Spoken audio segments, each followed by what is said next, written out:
नमस्कार साथियों, स्वागत है आप सभी का daily learning official YouTube channel में। साथियों, आज के सेशन में हम बात कर रहे हैं इकोनॉमी के बारे में। और हाल ही में जो चर्चा में खबर चल रही है कि भारत जो है वो विश्व की 5वीं सबसे बड़ी अर्थव्यवस्था बन चुकी है, इसके बारे में बात करें। कौन कौन भारत से आगे है और भारत कैसे ब्रिटेन से आगे निकला है, ब्रिटेन कैसे पीछे हुआ है, इसके बारे में थोड़ी बात करने की कोशिश करेंगे। तो चलिए साथियों, शुरुआत करते हैं आज के सेशन की। अगर आप हमारे चैनल पर नए हैं तो इस चैनल को सब्सक्राइब जरूर कर लीजिएगा और इस वीडियो को लास्ट तक देखने के बाद इस वीडियो को लाइक और शेयर अपने साथियों के साथ जरूर कर दीजिएगा। तो चलिए साथियों, शुरुआत करते हैं। साथियों, हाल ही में भारत जो है वह विश्व की 5वीं सबसे बड़ी अर्थव्यवस्था बन चुका है, जिसमें कि अगर देखा जाए तो भारत की जो यहाँ पर जो अर्थव्यवस्था है वह 854.7 अरब डॉलर जो है वहाँ पर काउंट की गई है। अगर उससे बात की जाए उससे पहले, तो इससे पहले अमेरिका सबसे बड़ी अर्थव्यवस्था के रूप में अभी तक बरकरार है। उसके बाद चाइना, फिर जापान और जर्मनी के बाद भारत जो है अब 5वें नंबर पर आ चुका है। उसने ब्रिटेन को पीछे छोड़ दिया है। ब्रिटेन की अगर बात की जाए तो ब्रिटेन की जो अर्थव्यवस्था है वह अभी 816 अरब डॉलर बताई जा रही है, जिसके हिसाब से अगर देखा जाए तो भारत इस समय जो है ब्रिटेन से आगे निकल चुका है। इससे पहले भी ब्रिटेन से भारत आगे निकल चुका था, इसके बारे में बात करेंगे। जैसे कि हमने बताया कि भारत जो है वह विश्व की 5वीं सबसे बड़ी अर्थव्यवस्था बन चुकी है, जिसमें अमेरिका, चीन, जापान और जर्मनी के बाद भारत जो है सबसे बड़ी अर्थव्यवस्था बनी है। इससे पहले भी 10 वर्ष में अगर बात की जाए, पिछले 10 वर्ष में बात करें तो भारत 11वें पायदान पर था और उसके बाद भारत ने इतनी बड़ी छलांग लगाई है और डायरेक्ट 11 से लेकर एकदम से 5वें पायदान पर पहुंच चुका है।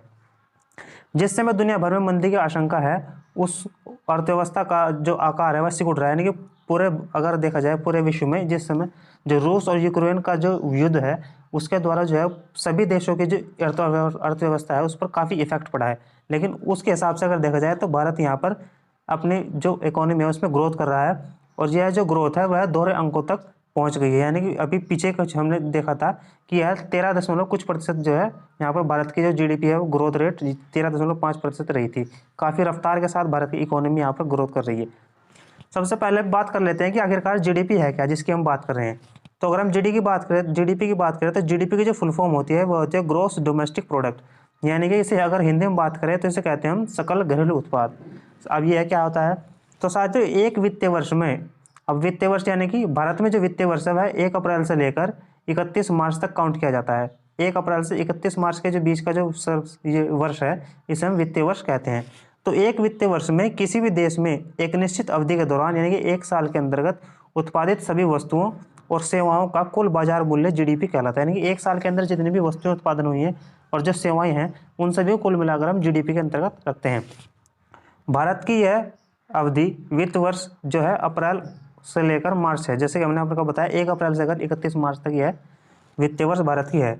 और जो तिमाही आधार पर जीडीपी गणना की जाती है, यह आपको पता होना चाहिए कि जो जीडीपी है वह तिमाही यानी कि हर 3 महीने में जो जीडीपी की गणना की जाती है। यानी कि इसे इस प्रकार से लीजिए, जैसे एक स्टूडेंट होता है उसका एक रिपोर्ट कार्ड तैयार होता है कि हर साल उसकी ग्रोथ पता करने के लिए एक रिपोर्ट कार्ड तैयार किया जाता है कि वह कितनी ग्रोथ कर रहा है कितनी नहीं कर रहा है।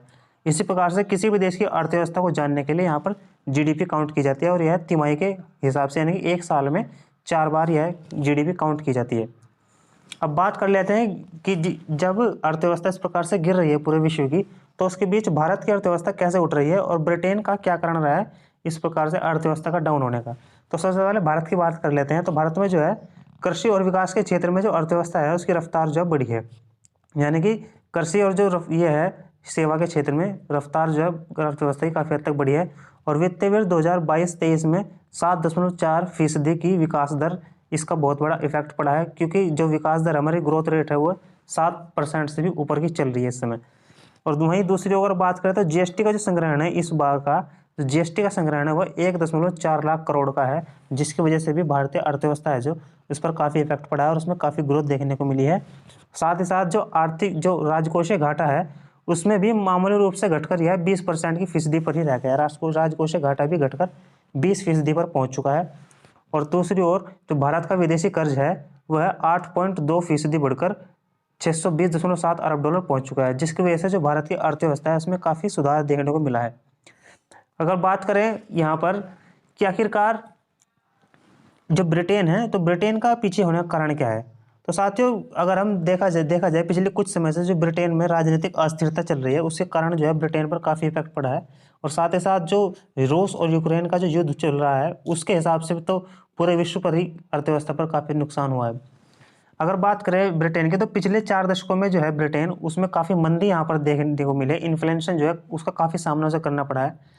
जो बैंक ऑफ इंग्लैंड है, जो ब्रिटेन का बैंक है, जैसे कि भारत में है आरबीआई, उसी हिसाब से इंग्लैंड में भी एक बैंक ऑफ इंग्लैंड है। उसने बताया कि यह स्थिति लगभग 2024 तक जो कि तो बरकरार रहने वाली है। 2024 तक ब्रिटेन में जो है यह मंदी की अस्थिरता जो है रहेगी। वहीं भारत की जो आर्थिक जो अर्थव्यवस्था है वह 7% से भी अधिक ऊंचाई से ग्रोथ कर रही है। तो इस हिसाब से देखा जाए तो बीच में काफ़ी अंतर हो चुका है, तो इसलिए जो है ब्रिटेन पीछे हो चुका है। दूसरी तरफ देखा जाए तो जो डॉलर के मुकाबले जो ब्रिटेन की जो करेंसी है, जिसे पाउंड स्टर्लिंग कहते हैं, तो वह भी ब्रिटेन के हिसाब से जो है काफ़ी कम हो चुकी है। जो एक समय लगभग 100 से अधिक थी, वह लगभग अब 90 तक पहुंच चुकी है। वहीं भारत का जो जो मार्केट कैप है, जो एक प्रकार से अगर कहें हम कि डॉलर के प्रति जो है वो अब ब्रिटेन की अपेक्षा सही है। अगर हम समझ लीजिए, अगर हम 90 पर हैं तो ब्रिटेन, अगर हम 91 पर है तो ब्रिटेन 90 पर है, यानी कि इस प्रकार समझ लीजिए कि हम ब्रिटेन से आगे चल रहे हैं। और दूसरी ओर जो राजनीतिक अस्थिरता है, उसके हिसाब से भी ब्रिटेन काफ़ी इस समय सुर्खियों में बना हुआ है और उसकी अर्थव्यवस्था पर काफ़ी नुकसान पड़ा, क्योंकि जो वहाँ के प्रधानमंत्री है बोरिस जॉनसन ने, उन्होंने इस्तीफा दिया है और अभी कोई प्रधानमंत्री नहीं बना है। जल्द ही 1-2 दिन में जो है उम्मीद है सोमवार तक प्रधानमंत्री बन जाएंगे नए। ऋषि सुनक या फिर जो वहाँ की सेक्रेटरी थी, उन देखते हैं उनमें से कौन बनता है, ये तो समय ही बताएगा। तो इस प्रकार से अगर देखा जाए तो ब्रिटेन की जो अर्थव्यवस्था है उस पर काफ़ी भारी नुकसान हुआ। भारत दूसरी तरफ काफ़ी अच्छे तरीके से ग्रोथ कर रहा है और ऐसा बताया जा रहा है कि इस शताब्दी के अंत तक, यानी कि आने वाले कुछ समय में, यानी कि इस शताब्दी के अंत तक हो सकता है भारत जो है विश्व की सबसे बड़ी अर्थव्यवस्था के रूप में उभर कर सामने आए। हाल ही में तो यही मिला है कि अभी यूनाइटेड जो स्टेट ऑफ अमेरिका है और चीन है, जापान है, जर्मनी है, उसके बाद इंडिया जो है 5वीं सबसे बड़ी अर्थव्यवस्था बनकर उभरा है, जो कि भारत के लिए काफ़ी बहुत ही अच्छी बात है। और जो पूरे अंतर्राष्ट्रीय स्तर पर जो भारत की अर्थव्यवस्था है, इस प्रकार से जो भारत की धाक है वह जमी हुई है। इससे पता चलता है कि आने वाले समय में जो भारत है वह एक नई शक्ति के रूप में उभरने की कोशिश कर रहा है, जिसमें कि आने वाले समय में वह चीन को टक्कर देगा और साथ ही साथ अमेरिका को भी टक्कर दे सकता है। तो ये पूरी जानकारी थी। मुझे लगता है कि ये पूरी जानकारी आपको समझ में आ गई होगी। अगर ये जानकारी आपको समझ में आई होगी तो इस वीडियो को आप लाइक ज़रूर कर दीजिएगा और इसमें कमेंट जरूर कीजिएगा अपना, और साथ ही साथ इसे शेयर करके हमारे चैनल को सब्सक्राइब जरूर कर लीजिएगा। तो चलिए साथियों, मिलते हैं एक नई वीडियो में एक नई जानकारी के साथ। तब तक जय हिंद, वंदे मातरम।